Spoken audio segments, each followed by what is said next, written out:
right, good evening, everybody. Welcome to another episode of Soulful Sunday. I am your host, Akeem, or thank you for making Soulful Sunday this afternoon. So, our guest for this afternoon is Mr. Linval Levy, Vice Principal of Clarendon College. He's here to share his story about how he moved from a spark to a flame. But before Mr. Levy comes on, we have to interact with our viewers just for a few minutes before he does. So at this time, I'm going to ask Miss Tira Davis. Good afternoon to you, Tira. Thank you for joining Soulful Sunday this evening. How are you? Good afternoon, Akeem. I am great, and how are you? I am doing good. Thank you for asking. So, Miss Davis, was there a time in your life that you can say you have moved from a spark to a flame? Yes. A few months ago, I applied for a job, and applying for it, I thought, oh, I wouldn't get it because I'm not, and I doubted myself. But in the process of it, training and everything, we were standing in a room. All of the candidates were standing in a room, and I was standing there, and everyone else had degrees to their name, managerial positions to their name, supervisors, and so on. But I was just standing there, a small spark, to realize that I had the least amount of the qualifications, I guess. I had Kate to my name, and they chose me. So I'm saying, okay, I'm no longer a spark. Me, I'm the flame. Indeed, Miss Davis. So you answered question number 2. How was the experience and how did you go about doing that? Now, Miss Davis, have you ever helped someone in becoming a better version of themselves? I think I have 1 or 2 times. I give decent advice, and I can remember a few times where a few of my friends, they were either down by something or just misguided. And I remember being there to coach them on and say, hey, you can do this, or you can go by doing this way, or so on. Okay, awesome. Thank you, Miss Davis, No problem. for coming on Soulful Sunday this afternoon. We'll move along to Garrick. Good afternoon to you, and thank you for joining Soulful Sunday. How are you this afternoon?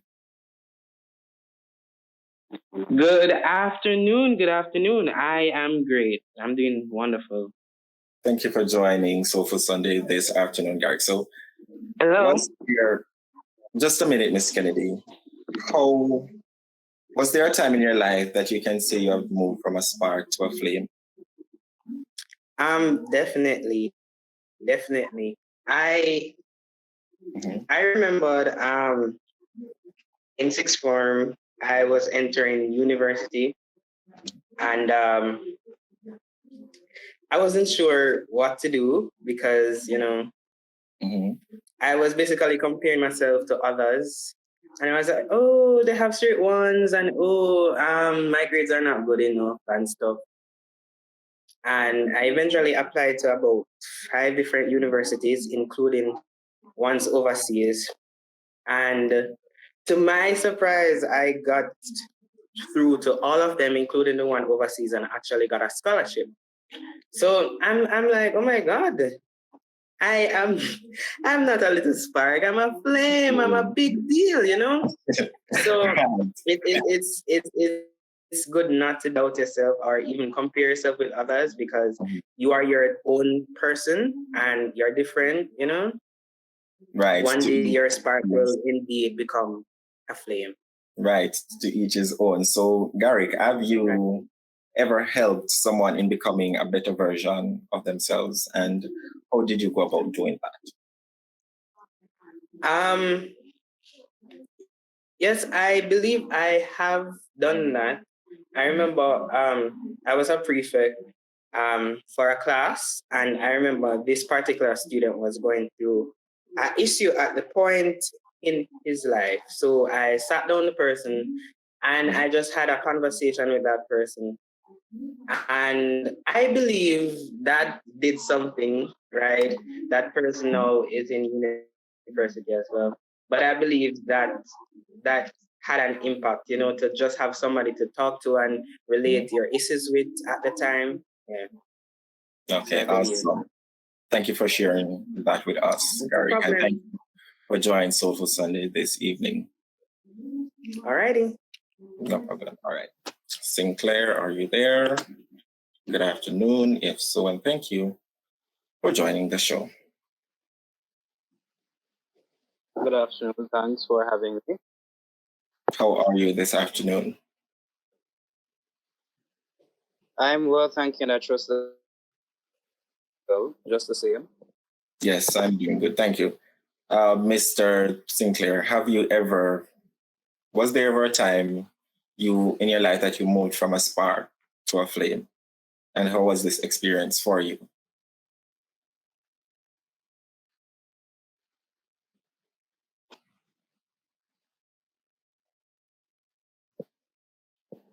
I can't remember any in this moment, but I'm sure there are. Okay, so, all right. Have you ever helped someone in becoming a better version of themselves? Yes, I believe I have in offering advice in any way, possible way that I can. I always make sure that I'm available. So I need to build so I am building on my. Okay, thank you for sharing with us this afternoon, and thank you for joining the show again. Okay, we will move along to the next segment of our show where we will be interacting with our guest, Mr. Linval Levy, who is the Vice Principal of Clarendon College. He is here to share his story about how he moved from a spark to a flame. So good afternoon to you, Mr. Levy. How are you? And thank you for accepting. Good afternoon, Oret, if I may call you Oret. No problem. Right, I'm doing great, thank you. And thanks for having me. I feel special. I know you could have chosen many other persons, but I am thrilled to be on this afternoon.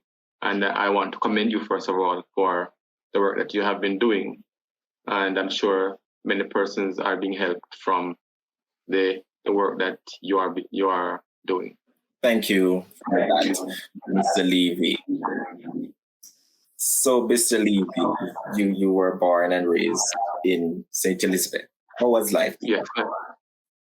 Well, for me, life in St. Elizabeth, well, I grew up in a small community by the name of Round Hill. Now, we were surrounded by, it's like we were in a little hole, as it were. So, one, we had no paved road. We had no electricity. But the communities around, they had electricity, they had paved road, they had running water. We had none of that. So growing up in that rural community is what I left backward. And the one thing though, that we were a very closely knitted community. We knew everybody in the community. We got along well with all the persons in the community. And one thing as well is that the community, we looked out for each other. So the older persons looked out for us, the children. And so we were always being cared for in that sense. So persons looked out for us.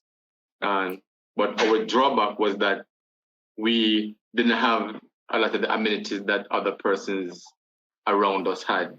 So even when we go to school, persons were talking about television shows and stuff like that.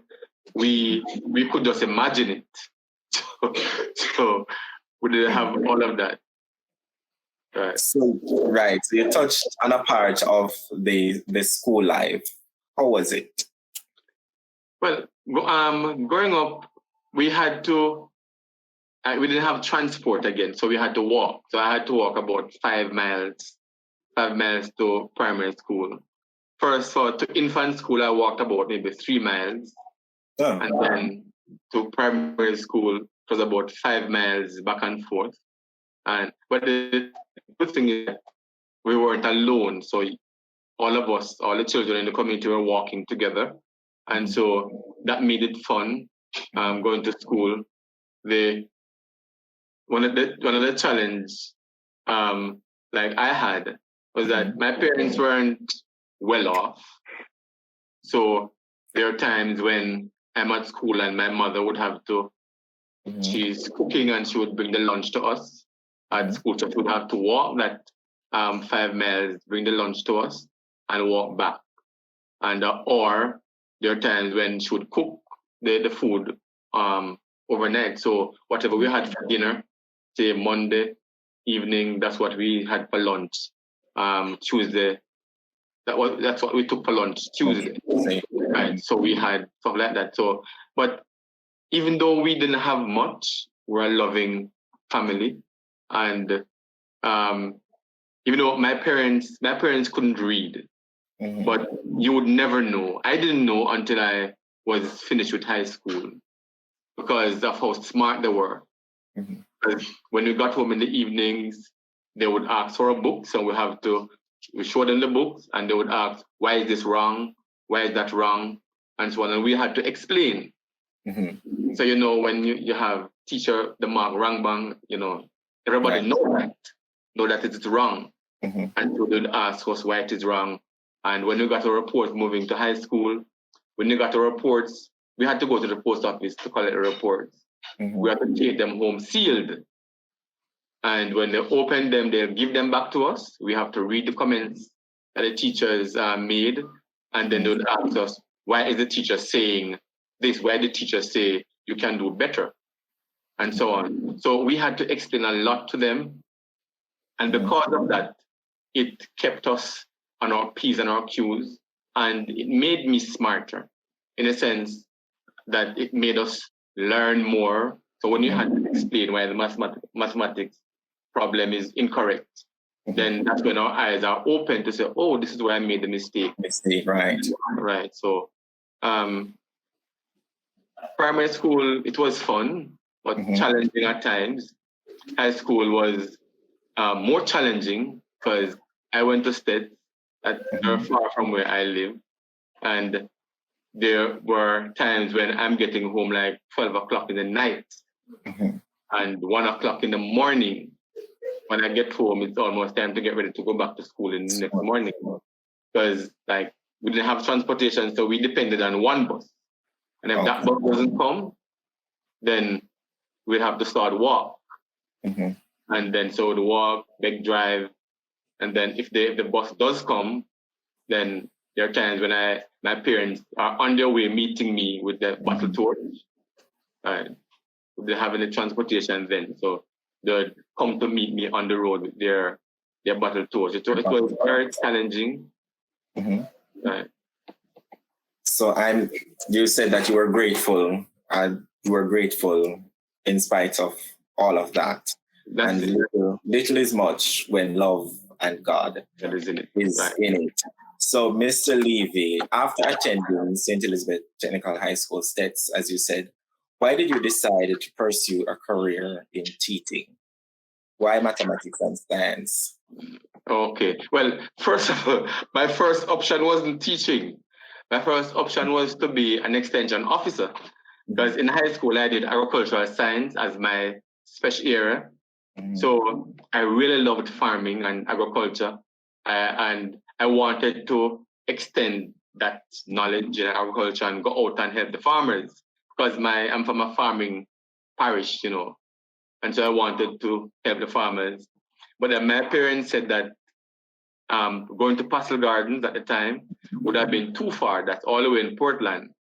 And they said, no Pastel Gardens. And so I didn't go back to school right after I left high school. I went to the market because I didn't want to pressure my parents into sending me back to college so soon. I wanted to work and send myself because I had smaller siblings. I am the second of 8. And so my smaller siblings, are coming up. And so I went to the market. That didn't work. then I worked as a community liaison officer. So I was working with the schools, primary schools around. And while working in the schools, I realized that I love this. So I developed a passion now for children. And when you go out in the communities and talk with because my role as a community liaison officer, nowadays they may call them truancy officer.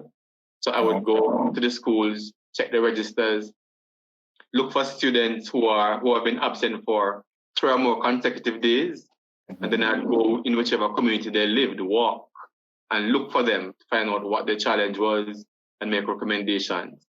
And then I realized that I really love this. And then the next year, I applied to go to Teachers College, and that was where that's how it started. And I love teaching; it's my passion. It definitely is your passion, right, Mr. Levy. So, moving on to university, Mr. Levy, what was one thing you learned throughout in university that you brought it with you throughout your life? Well, going to Teachers College, while being at Teachers College, I realized that because I wasn't a bright kid, I wasn't bright, I just worked hard. And so I realized that nothing is impossible, and it doesn't matter where you're from, you can accomplish. You can do well. It doesn't matter where you're from, what your background is like.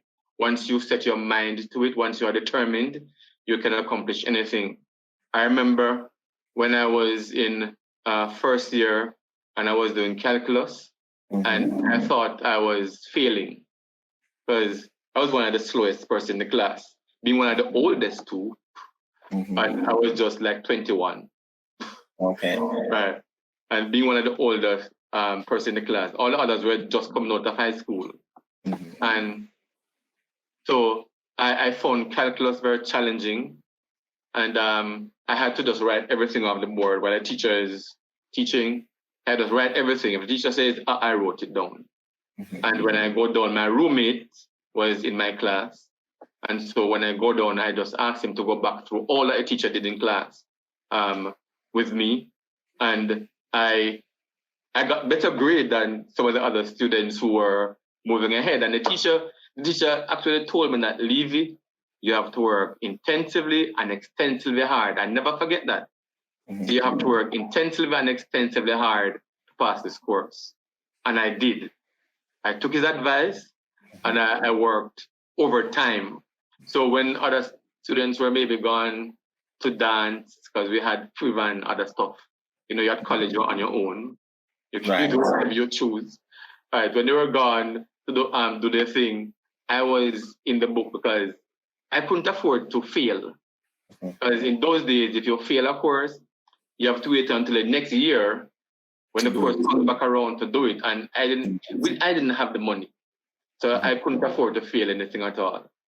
And so college, for that, the math calculus was a little challenging, but as I said, I stuck it out, I did what I had to do, and I pressed forward, and I did very well. I graduated from Teachers College with a credit diploma. Wow. It means, right, so you have the pass, credit, and honors. Right, so I graduated with a credit diploma, and then after, well, I guess that's what you want to hear, read Teachers College. You can go ahead. Go ahead. Okay, right. It's your story to tell, so tell it. Good. So after leaving Teachers College, right. Initially I said I didn't want to leave St. Elizabeth. So I applied to all the high schools in St. Elizabeth. I did my teaching practice at Black River High School. And the principal said I'm to leave my application, which I did. And then I applied to all the schools. Nobody's calling me. It's July, and nobody's responding to me. And so after I realized that time is winding up and I must get a job, I started applying outside of the parish. And I applied to Edwin Allen. I saw advertisement for Edwin Allen for a math teacher. And so I applied. In those days, it was Telegram. And so the Telegram lady brought a telegram that I had an interview at Edinalin on the 17th of July. I'll never forget that either. 17th of July, 1995. Right. No, yes, 1995. And so I went, I did the interview, and Mr. Ricketts said, you got the job. He's offering me the job, and I accepted the job. When I got home, back home in St. Elizabeth, then there are a number of telegrams there waiting for me to come and do interviews. So I asked my parents, what should I do?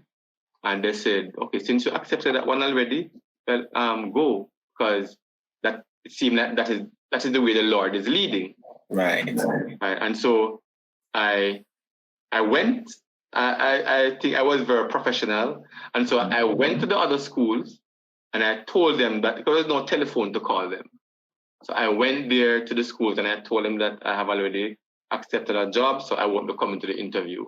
That's professional. Right. So the principal of Black River High, he was so mad because he said he told me to leave my application. And I said, that's all you said. You didn't say you offered me the job. And so I took the job at Edinalin, and that's very good history. There I met my wife, my lovely wife. Lord Jesus. Right. And then after teaching mathematics at Edinalin, but I was in an 8-month position, and so when the time was drawing near, I applied to Clarendon College, and then it seemed like Mr. Porteous was the principal then. He called Mr. Ricketts and said, I applied there. And then Mr. Ricketts called me in his office and said, you don't have to leave, and don't leave. Somebody is going on leave, maternity leave, and I'm going to put you in their position. And so I taught English for 2 months. And then English, interesting. That's it. And I think I did very well. I liked it. I liked teaching literature. And so after that, after teaching for 4 years, I realized that I needed some. The students that I had were, in general, the slower ones. So I had maybe one class of students who were, going fast. And then I had the other classes with slow students. And so I said, I need some skills to help these students with their other issues, because I find that the students that came with so many challenges, a lot of challenges, which I wasn't able to really deal with. And so because of the challenges, it prevented them from learning the way I'd want them to learn. And so after 4 years, I went to do guidance and counseling because I thought that would help me to deal with the challenges while teaching mathematics. So I did that. I came back, I taught math for a little while, and then I moved into guidance and counseling. And the truth is that some of my closest friends are some of those students from Edinalin who have helped to surmount and to overcome the challenges that they were being faced with.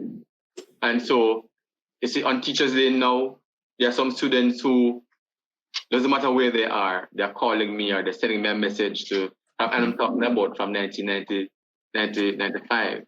Right. And those students, they have never left me out. They kept on interacting and they kept on, sorry about that. No problem. Right. They kept up, they kept in touch, they keep in touch with me, they're still in touch. And that's just to show how grateful they are for the help that I give them, the encouragement that they got, and for believing in them. And this is one of the things that as a teacher, I find that we have to believe in our students, because once you believe in them, you get them to do whatever you want to do. And that's one of the things I find teaching. When you show the students that you care about them, you get them to do whatever you want to do. And I think that is what worked for me. Showing the students that I care about you, not just about teaching math. I'm teaching you, I'm teaching students, I'm teaching people who have feelings, who have different emotions and different characteristics and so on, and not all our students are the same. And so I've learned to connect with my students on a level that maybe not many persons are able to, because I'm able to just see that something is wrong with this child, and I mean, get to find out what is happening. How can I assist you with this, and so on. And in so doing, I get them to learn math. Right, because I tell you, math is something else. Right. Mr. Levy, you are now serving as the vice principal of the most prestigious high school in Clarendon College. How is this experience going for you? Well, it is very rewarding, I can tell you. And how did I get there though? When I left Jamaica, I went to the States, and I taught for 3 years because my wife was really very sick after we had our son, and she developed lupus. I was very afraid, I'm telling you the truth. And so there were times when I cried and cried and cried and cried because one of our colleagues at Adrenaline had died from the same thing. So she had her baby, she died. And then another colleague, his wife died in the same time. And then my wife got lupus. And then I thought, oh, my wife is going to die. Die too. But that wasn't the case. No, definitely not. And so we went to the States, and while being there, she was healed. So she got better. Right. And so we returned home. And then coming back home in 2009, I got a job at Clarendon College. And then after being there for 2 years, I was appointed as grade supervisor for first form, and I did my utmost best. And this is one other thing I tell people: whatever you are doing, give it your very best shot. And if you can give more, give more. Don't just give the bare minimum. Give it your very best shot. So it doesn't matter what you're doing, just do it with all your heart, do it with all your might, and do it with excellence. Right? And so in 2013, after the previous vice principal, he retired, and then the position became vacant. First, I wasn't thinking to apply because persons were saying, I'm to wait my turn. I mentioned it to some persons, and they say, wait your turn. I mean, some of my colleagues, and they say, wait your turn, you just come. And so I spoke to other persons as well who said, no, give it a shot. You may never know. Right? I didn't have a master's degree, and so I thought that maybe because I started 2 master's degrees before that and didn't finish them. Right? And so I thought that I wasn't qualified. But then after getting the encouragement from some of my colleagues and my family, I applied and I did my research, and I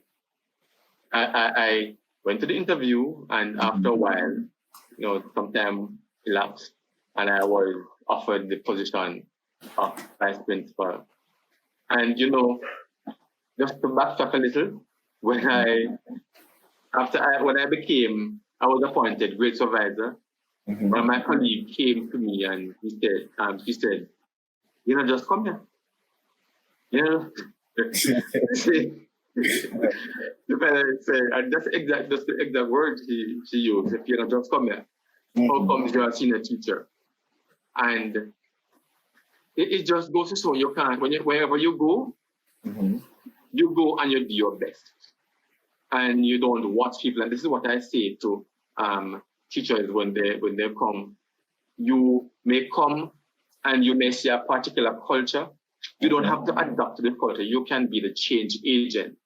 So you can be the change agent in the culture. So you don't have to come and fall in place. Right? And so I was appointed vice principal. And like I said, it has been a rewarding journey. I find that working with the students is rewarding, even though challenging. And especially these days, has become more challenging, and working with my colleagues also can be very challenging too, but very rewarding when you're able to mentor a teacher and you see them rise and they move on and they become principal of a school. That gives you a sort of a feel of accomplishment. Because I normally say to myself, well, I had some hand in you becoming the principal of this particular school. Right. And so, especially not to say the female teachers don't need mentoring, but I find that our male folks are a little more laid back and not want to push themselves forward. And so my aim is to mentor our new males or younger males so that they can take the places that when they become available. Because I feel my belief is that males should be leaders. Well, and yes. So we have to help them to lead. Right, the best leaders. Right. And I see where Mitzi Morgan is saying in the chat that's true. Most of my motivators are my educators. And just a simple sentence inspired me even now. Thank you for that, Mitzi Morgan. But Mr. Levy, know that in one of your videos, rather, you posted on YouTube titled "Teachers Are Dying," big yard reasoning with Mr. Levy. They are dying due to numerous issues, whether it be stress or violence, as we can see in recent times. A prominent issue with the students are now that they are carrying weapons to school, and teachers have to be putting up a resistance to the students. How do you think this can change, and what would you recommend to the teachers? Well, one the thing because like I said, well, in another setting, that I feel the home, they have really failed our students. And so as a school, we have to take up the slot. So we have to be now playing the part of the parents, counselor, police, everything. And so I just encourage the teachers to, first of all, you have to take care of yourselves. And the example I use is when you go on an airplane and they will tell you, make sure you put on your mask first before you attempt to put on the person beside you or assist the person beside you. And so I encourage my colleagues to take care of yourselves. If you need to rest. If you need to take a break when it is necessary. Not that you're going to abuse, not that they're going to abuse the system, but you take a break when you feel like you take a break, and don't push themselves overboard, even though they may feel as if I'm strained and I can't make it, and you need a break, but because my students are going to be left behind and my colleagues are going to be pressured, but you don't want to be giving diminishing returns. So it's best to take a little break, rejuvenate, and come back. And then as it relates to what's happening with our students, we find that since students have returned for face-to-face, that they have been desocialized in terms of how to operate in a school setting, in a classroom setting. So we have to be re-socializing them, which is proving very difficult. I'm telling you the truth. It's proving very difficult, but we can't give up. Because if we give up, then we are going to be in serious trouble, very serious trouble. So we can't give up. We have to do what we can. Whatever little we can, we have to do it. And if all of us put hands and heart together and we do our part, then others of our colleagues will not feel so stressed and so downcast if every one of us play our part and we pull together. And that's what we have to do. We have to pull together. We have to look out for each other. We can't be selfish, and especially in these times. So we have to show that we genuinely care for each other. You see? And try to put a smile on someone's face. Right.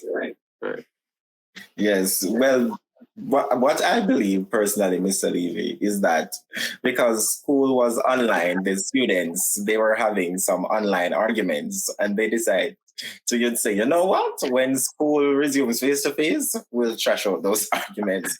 That is what that is what I believe, because I cannot seem to understand why there are so many school violence with our children, from stabbing to all of this sort.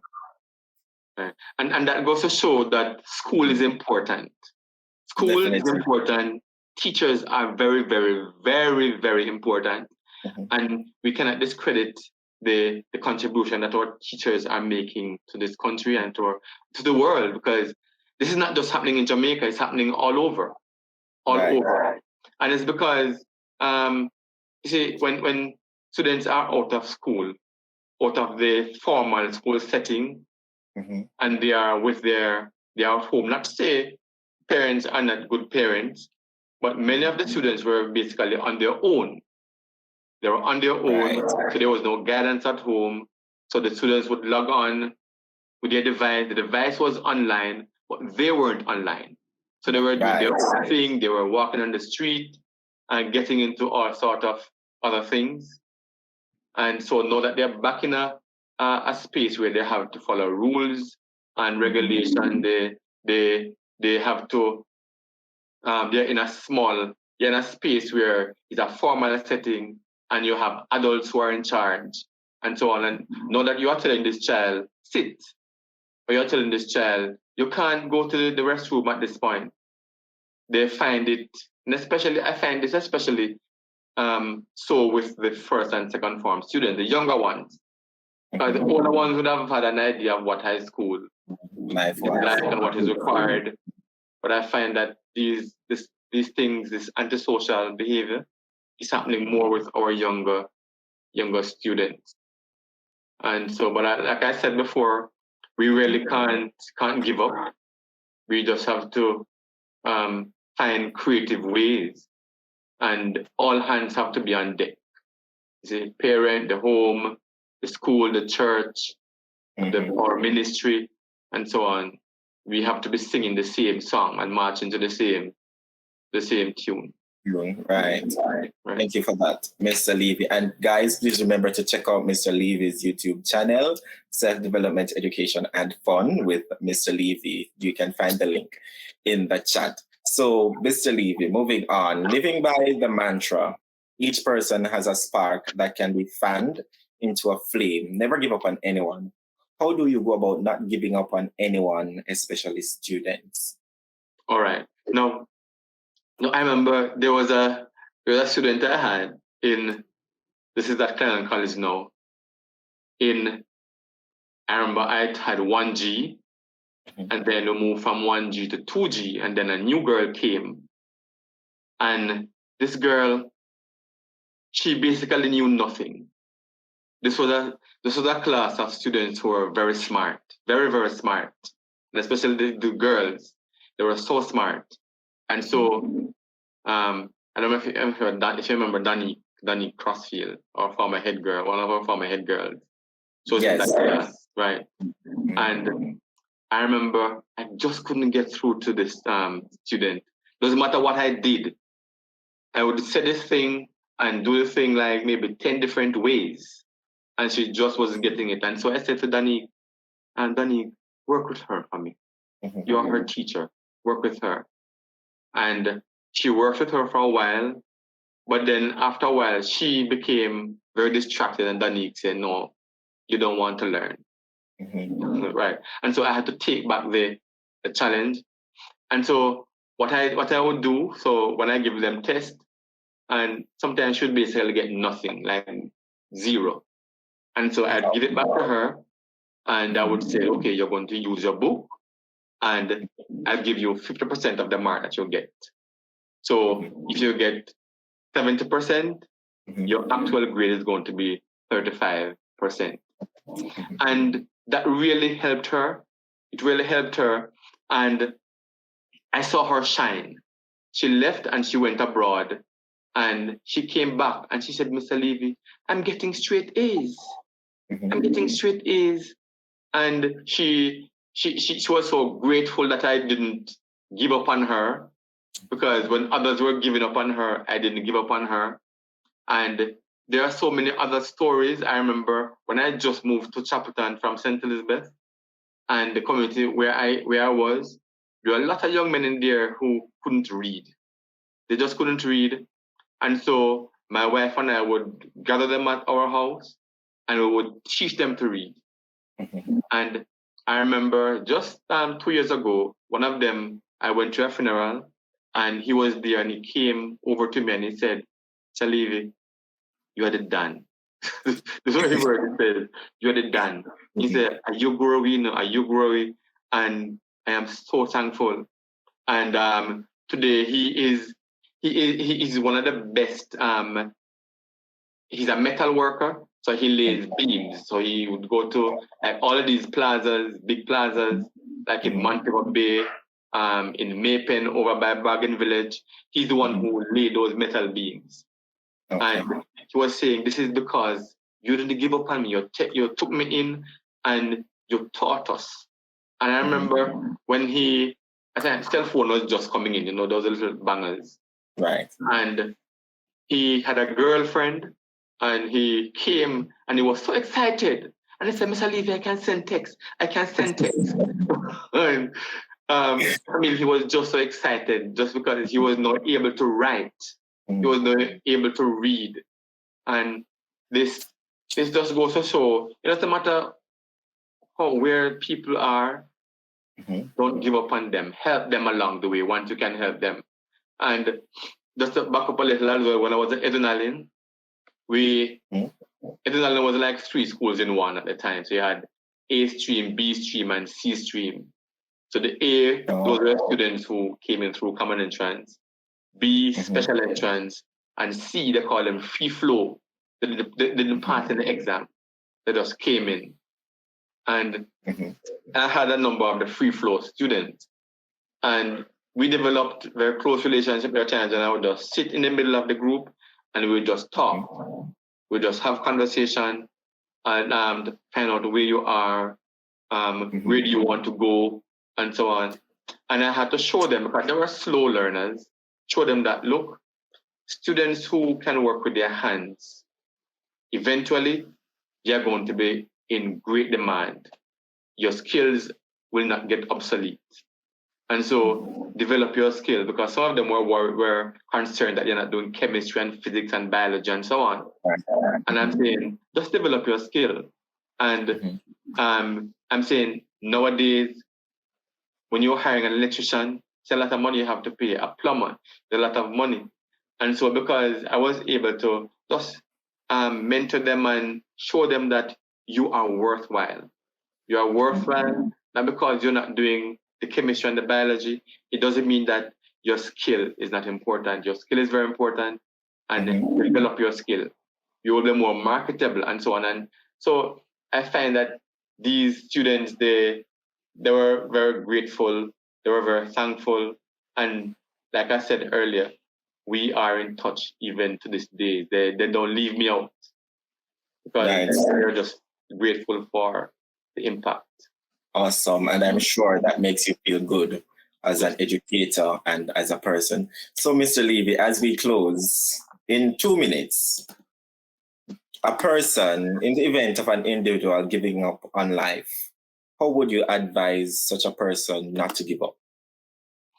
All right. Now, we would have heard the story many times about the man who thought that this was the end of the road for him, and he had nothing else to live for. And so he had a banana, and so he said, I'm going to eat this banana and then I'm going to kill myself. And so when he went to do that and he ate the banana and dropped the skin, somebody else came and took the banana skin up and was eating it. And so he realized that I am not the worst off. There's somebody else who's in a worse position than I am. Right. And I would maybe take them through that through that channel to show you are not the worst. Others are facing worse, are going through maybe a more grave challenge than you are going through. And once you have life, there is hope. Once you have life, there's hope. And once you are alive, you will not be absolved of challenges. You're not immune to challenges. Once you're alive, challenges come with life. And we just need to find ways and means of going around them, surmounting them, and so on. And so this is how I would encourage a person not to give up on life, but to maybe take another route to get to their goals and enjoy life. Right. Right. Thank you, Mr. Levy. And I see Alain in the chat reminding us that is Jerry Thompson's testimony. Thank you for that, Alain. And thank you, Mr. Levy, for coming on this evening. I can't believe the time ran out so quick. Thank you for coming on this evening and sharing your story about how you moved from a spark into a flame. I'm sure that we have learned a lot and we have gained a lot from this little conversation. Thank you, Mr. Levy. You're welcome, and thank you so much for having me. No problem. And thanks to your participants as well. Thank you, Mr. Levy. Thank you. You're welcome. Awesome. So I'm going to open the floor for questions, by the way. So if there's anyone that has any question for Mr. Levy, you can go right ahead with that. Hello, Mitzi here. Hi, Mitzi. So, hi, I have been keen listening to you, and I must say it is inspiring. So, my question to you as a teacher, because I look at him now as our teacher, what would you say to someone who is confused about transitioning into another major? Because they don't want to do the first one, but they want to do another one. Could you just say that again for me? Sure. Like, what would you say to someone who is moving from one course into another? Because I was doing maths just like you, how ironic in education. However, you are very motivated to be a teacher, and that end I would not be. Right? So it's like, what advice would you give going forward? Okay. Now, if you have an option, now let's say I think your first option would have been mathematics, but is it a math teacher or just mathematics? Teach. Okay. Right. And I guess maybe you are discouraged by what you see happening. Now, it depends on first of all, your reason for wanting to teach in the first place. And so just to say, if that is really what you really want, I would encourage you to leave the course. If that is what you really want to do, because you may choose something else and you are not really happy with what you're doing. But if it's a case where you have really made up your mind that, look, I really don't think I am going to manage the teaching, and you're looking at your other options, you're going to look at what it is that I am passionate about, and you follow that passion. So am I passionate about helping others? Am I passionate about defending others? Am I passionate about whatever it is you're passionate about? That is the direction or the area I would encourage you to go into. Just follow your passion. I hope that helps. Thank you very much. It did. Awesome. Thank you, Mitzi. Are there any more questions for Mr. Levy?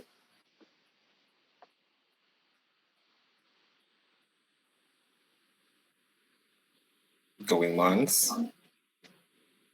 Going twice. Okay, Morris Morgan has a question. Go ahead, Morgan.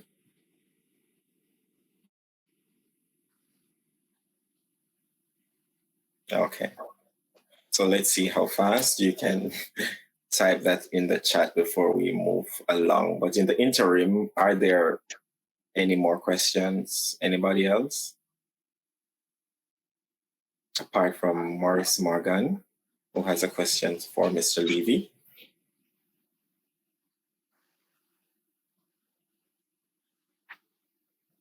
Okay, I see no. So let's give Morris Morgan a minute to type his question, and it's here. The question is, Mr. Levy, how do you keep going on even after seeing what has been happening? Okay. Like I said before, we can't give up. And if I don't do it, somebody else will have to do it. And because I feel that this is my calling and it's my passion and my determination, and I think my mission is to help these students to find a better path, help them to see another way of doing things, help them to recognize that the path that I'm going on is not going to lead me to the goal that I really want, and the place that I really want to get. And because of that, it keeps me going. And so I feel like if I stop, then it means that I would have failed them. Okay, thank you for that, Mr. Levy. And thank you again for sharing your story. And guys, remember to check out Mr. Levy's YouTube channel, Self-Development, Education, and Fun with Mr. Levy. You can find the link in the chat. Thank you once again, Mr. Levy, for sharing your story. Thank you so much. You're welcome. You're welcome. It was my pleasure. Thank you. So it is now time for our affirmation. All right, so it says, each person has a spark that can be fanned into a flame. So why give up on them when you can be the sulfur on the match that helps to ignite the flame? Giving up is never an option for some persons. But when life hits hard, the journey gets rocky, and roadblocks are met upon, then giving up becomes their first cry. And to be honest, no matter who we are or how strong we think we are, sometimes we get frustrated and want to give up. So much so that our spirits become low. We feel defeated with the different voices in our head. And we start to wonder, why did we even bother in the first place? However, when those thoughts become voices in our head, we have persons like Mr. Levy, who is there to calm such voice and to take us back to that place where we believe and affirm ourselves that giving up is never an option. And in spite of all that we have thought in the moment when we feel like giving up, there is always a person, whether it is a stranger, a mutual friend, or even an enemy, there to remind us that there is greatness within us. But we just need a helping hand to ignite such greatness.